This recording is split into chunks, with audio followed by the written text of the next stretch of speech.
Bonjour ma chère Inge, bonjour ma chère Elsbeth, parce que je me suis entraînée pour bien dire ton prénom. C'est très bien. Merci. Alors, un immense merci de nous accueillir 2 heures avant votre récital spectacle. Et vraiment, c'est un moment chargé d'émotions, évidemment. Donc, merci infiniment. Et justement, ce que vous proposez, c'est quelque chose d'assez spécial. C'est un récital mis en scène, ce que tu as appelé un récital spectacle. Dis-nous un petit peu, Inge, comment tu l'as conçu?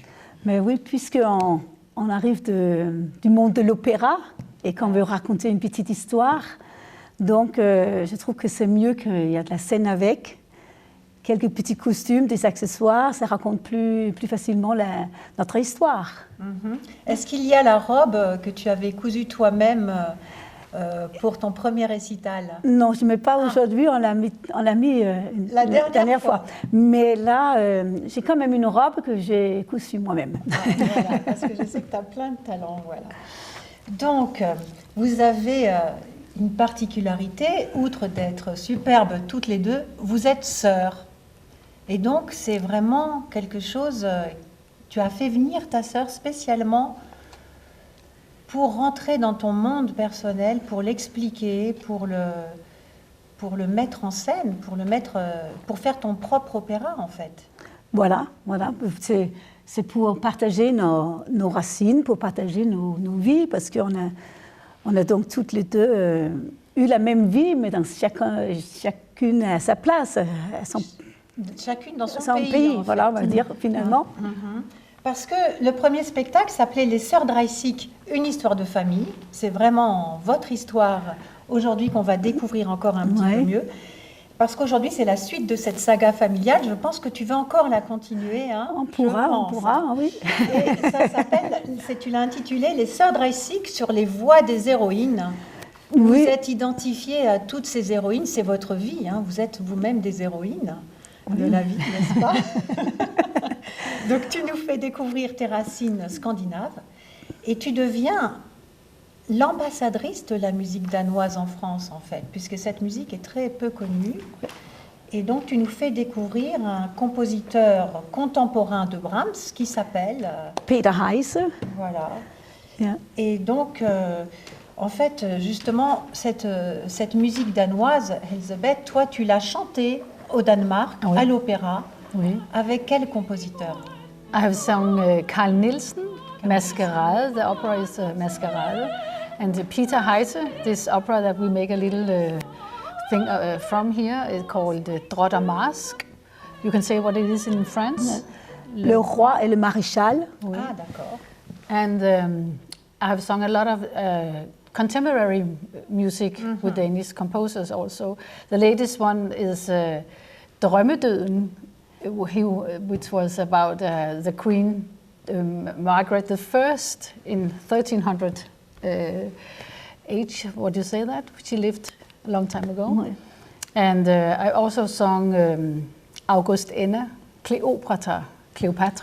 Alors Inge, voilà, ta sœur nous parlait des compositeurs qu'elle a chantés avec des rôles particuliers, mais on n'a pas tout bien compris. Non. Si tu peux nous le dire. Oui, Elsbeth, elle a pu chanter Carl Nielsen et Masquerade.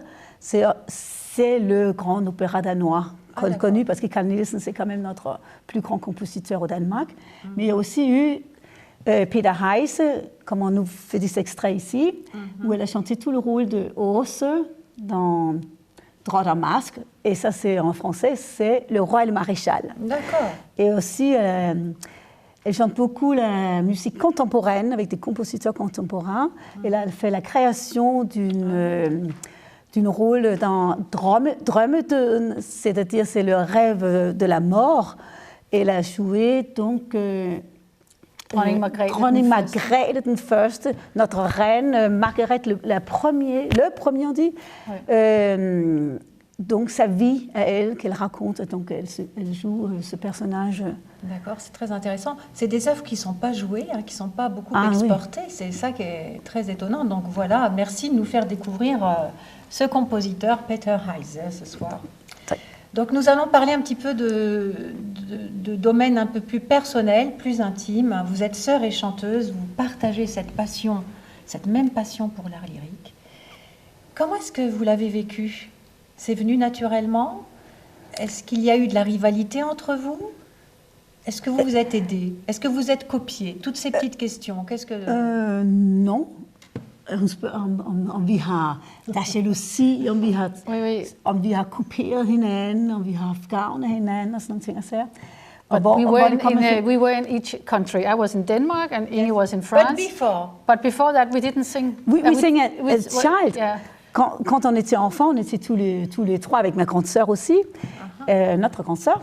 On était dans les chœurs d'enfants à l'église. Et là, on avait déjà toutes les trois chanté ensemble pour un concert. Ma grande sœur, elle avait donc 17 ans, moi j'avais 15 ans. Et Elisabeth, elle avait tout. Non, si tu avais. 12 ans. Oui. 12, 15, 17, voilà, c'est ça.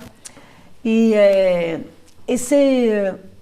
Quand on était enfant, on a vraiment partagé cette joie de chanter ensemble. Hein. Voilà, très naturellement. Naturellement, avec la famille et tout. Et après, donc c'est après que, devenu adulte, que je quitte le Danemark. Oui, est-ce que c'est parce que ta sœur était, excuse-moi de te poser cette question intime, est-ce que c'est parce que ta sœur était chanteuse que tu as eu cet exil volontaire vers la France? Je ne pense pas. Hein, je ne pense pas parce que moi, je suis partie du Danemark pour faire mes études de chant finalement en France. Et tu avais choisi la France? Et je suis la France. L'amour, toujours. Voilà, ah, c'est l'amour. Ah bon, très bien. Bon, je crois que je savais quelque chose un petit peu comme ça. Donc voilà. Et après, puis, ça s'est fait naturellement. En même temps, Elisabeth, elle a commencé ses études à Copenhague. Donc voilà. Donc on a tout de suite fait notre voix séparée. Hein. Ouais. Très bien. Et aujourd'hui, est-ce que vous avez des techniques similaires ou est-ce que tu sens que vous chantez la même chose mais peut-être avec des techniques légèrement différentes? Est-ce que tu perçois ça? I think it's a little bit different from Yes, it's another school, we can call it school in Denmark and here in France because we have our professional career and education in different countries. I think you can hear that in our technique. Okay. Yes, on va découvrir ça. You can't hear every time exactly who is singing. Le timbre est similaire. D'accord. I think yes. Ok, très bien. Et d'ailleurs, ça me fait rebondir puisque vous avez toutes deux une fille chanteuse. Toi, Inge, c'est Elsa Dreisig qu'on connaît très bien en France et qui est une star internationale. Et toi, Elsbeth, c'est Marie Dreisig, qui est également une étoile de la comédie musicale au Danemark. Et est-ce que vous entendez cette voix familiale au travers de vos filles? I think it's lovely that the youth is going on and we can give our genes, what you say, that's what our voice and everything we have inherited, we can give to our daughters. That's nice to see them just blooming. That's nice. Okay. And I think, et je trouve aussi que on entend le lien, on entend le timbre qui familial. revient, qui revient. Oui. Moi, c'est... Bon, je ne sais pas si je veux dire ça maintenant, mais je trouve quand même c'est drôle parce que souvent, je trouve qu'il y a plus de similitudes entre la voix d'Elsa et Elisabeth qu'entre Elsa et moi, par exemple. Mais Marie, je trouve que beaucoup de fois, j'entends ma sœur. Ah, très bien. Aussi. Donc il y a un mimétisme, mais on le sait d'ailleurs, on le sait, pour l'apprentissage du chant, il faut vraiment cette culture de la voix. Donc vos filles qui sont nées, qui ont vécu avec vous, moi je me souviens d'Elsa, qui était toute petite à l'opéra, qui te suivait des yeux, qui buvait ta voix. Ouais. Donc effectivement, ce mimétisme vocal les a imprégnés, mais il y a également, ce que tu dis, il y a aussi des liens qui sont croisés, peut-être des types vocaux aussi. Oui. Le répertoire, peut-être aussi. Oui, c'est ça. Ouais. Et juste also because we are sopranos, everybody. Oui. Yes. Yes. That's no mezzo. Pas de mezzo, we have a mezzo because I have a daughter too who is going on the conservatoire. Ah voilà, il y a une deuxième fille qui prend le flambeau, qui s'appelle Ida. Ida. And we thought when she began to sing, I thought yes, she's a mezzo, but when she starts practice, she's also a high soprano. Yes. So, Formidable, formidable. Et alors, elle se découvre une voix magnifique aussi. yeah, oui. Absolument. Comment faire autrement? Et toi, Inge, donc tu me parlais que tu avais des émotions absolument incroyables parce que ta fille chante des rôles que toi tu as chantés sur scène. Oui. Donc tu connais intimement le rôle. C'est quand même très étrange au niveau du vécu, de revivre les mêmes émotions, puisque finalement c'est un personnage que vous incarnez. Oui. Dans Mère et fille, ça doit te remuer. Oui, non, profondément, non? c'est vrai, ça me touche beaucoup. Et c'est pour ça aussi, des fois, je sens le stress. Je dis, oh là là, est-ce qu'elle va y arriver? Parce que je sais que c'est difficile là. Ou c'était tes propres difficultés qui ne sont pas forcément les siennes. Ben voilà, et c'est ça, il faut que, justement, on n'a pas du tout les Et au mêmes niveau de difficultés. l'émotion, tu sais, quand elle va vivre des émotions extrêmement fortes, des fois on n'a pas envie que les nôtres vivent des émotions aussi dramatiques qu'à l'opéra.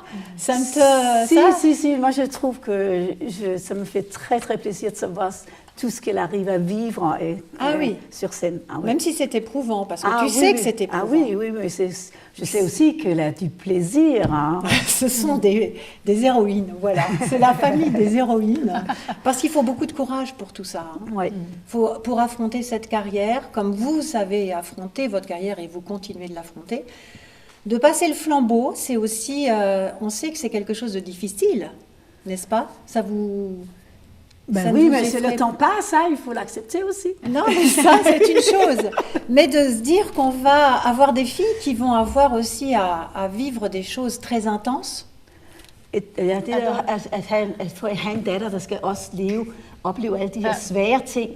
Det er at være operasanger. Altså, det er jo ikke kun glæde, kan vi sige. Exactly, yeah. I said to my girls that they are only going to be a singer if they can't not be a singer. I mean, if they feel it's the only thing that they can, because it's so difficult and it's so hard for the soul and for the money. And it's a very hard life if you get a cold and all that stuff, you know. Elles sont au courant de ce qui les attend. Voilà. Ah, oui. Ouais. Et c'est difficile, on sait que c'est difficile. Mais elles sont hyper talentueuses, elles ont votre beauté, donc ça compte beaucoup dans le monde d'aujourd'hui, hein, et dans le monde de la scène de toute façon. Ouais. Hvad hedder det, man siger? Men de må kun gøre det, hvis de ikke kan lade være. Yeah. Elle dit, ce qui est important, ce qu'elle a bien expliqué, ce que tu as compris aussi, c'est qu'elles ne doivent que être chanteuses si elles ne peuvent pas faire autrement. Enfin, c'est ça. Voilà, ouais. On a un appel extraordinaire pour la scène, pour ce qui nous anime. Tout le monde ne peut pas être artiste non plus. Ouais. Et dans une famille d'artistes, on a cette foi, ce cœur, hein, parce que c'est une ferveur que vous partagez, on peut dire ça. Une ferveur pour la musique que vous avez. Oui. Merveilleux. Et donc, je voulais faire une petite explication sur notre lien, Inge et moi, qui nous sommes connus, figure-toi, en 86. En 86. Mais oui, à Nice, à un stage avec de Lorraine Nubar. Et nous sommes rentrés dans sa classe au CNSM de Paris.